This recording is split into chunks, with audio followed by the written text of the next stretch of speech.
मित्रों नमस्कार। Parameter of law channel पर मैं आपका मित्र रिटायर्ड जज अशोक शर्मा आपका हार्दिक अभिनंदन करता हूं।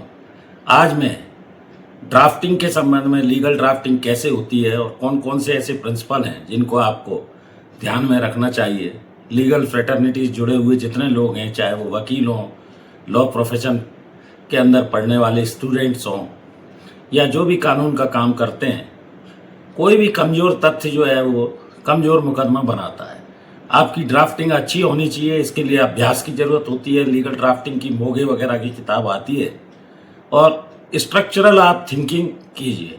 ड्राफ्टिंग शुरू करने के पहले सारे केस को बड़े अच्छे से समझिए, पढ़िए, बार बार पढ़िए, तभी आप उसको सही ढंग से समझ पाएंगे। क्लैरिटी होना चाहिए। जब आपके दिमाग में ड्राफ्टिंग का स्ट्रक्चर थिंकिंग हो जाएगा, क्लैरिटी होगी, तब आप उसका ड्राफ्ट रफ बनाइए। पूरी समस्या को समझिए, क्रोनोलॉजिकल फैक्ट्स को लिखिए, क्रम में घटनाओं का क्रम जो है वो बिखरा हुआ नहीं होना चाहिए। जो भी आप ड्राफ्टिंग करेंगे वो जज के समझ में आना चाहिए। अगर कोर्ट केस वगैरह लगाते हैं, हर चीज़ का जो ड्राफ्टिंग है वो जीवन में काम आता है, तो घटनाओं का क्रम उसमें आए और समझ में एक बार में आ जाए। सटीकता रखिए, उसके अंदर पॉसिबिलिटी रखिए कि बड़े अच्छे ढंग से आपने उसको शुरू से क्रमबद्ध तरीके से लिखा है। एक्यूरेसी होना चाहिए, कुछ भी मत लिखिए, पॉसिबिलिटी शब्द मत लाइए, संभावनाओं पर मत जाइए, क्योंकि संभावना का कोई स्थान नहीं, संभावना कुछ भी हो सकती है। एक्यूरेसी रखिए और इस तरह आप अपना अच्छा ड्राफ्टिंग करके आगे बढ़ सकते हैं। दूसरा, हार्मनी लॉ और फैक्ट्स की रखिए। पहले फैक्ट्स रखिए, फिर लॉ रखिए। अनावश्यक विश्लेषण से बचिए। जैसा आप एविडेंस पर चलेंगे, आपके फैक्ट्स वगैरह देखेंगे, उसी हिसाब से गवाही होगी और उसका एप्रिसिएशन ऑफ एविडेंस होगा। दूसरा, आप क्या रिलीफ चाहते हैं, प्रेयर क्लॉज स्पष्ट होना चाहिए। जो मांगेंगे वही मिलेगा, कहावत है। तो सामने वाले की स्ट्रेटजी को भी दिमाग में रखिए कि बचाव या डिफेंस आपके खिलाफ क्या ला सकता है।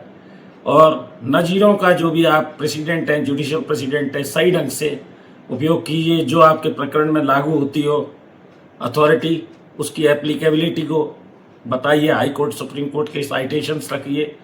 The decision of the supreme court shall be binding on all the courts.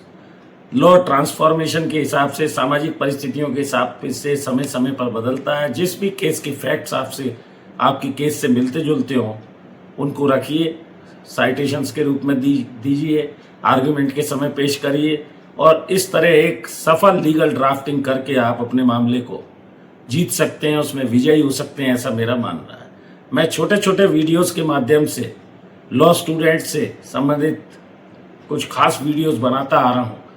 अगर वीडियो अच्छा लगा हो तो इसे लाइक करें, शेयर करें, मित्रों दोस्तों को भेजें। हृदय से आपका आभारी हूं। धन्यवाद, नमस्कार। इस वीडियो में यहीं तक।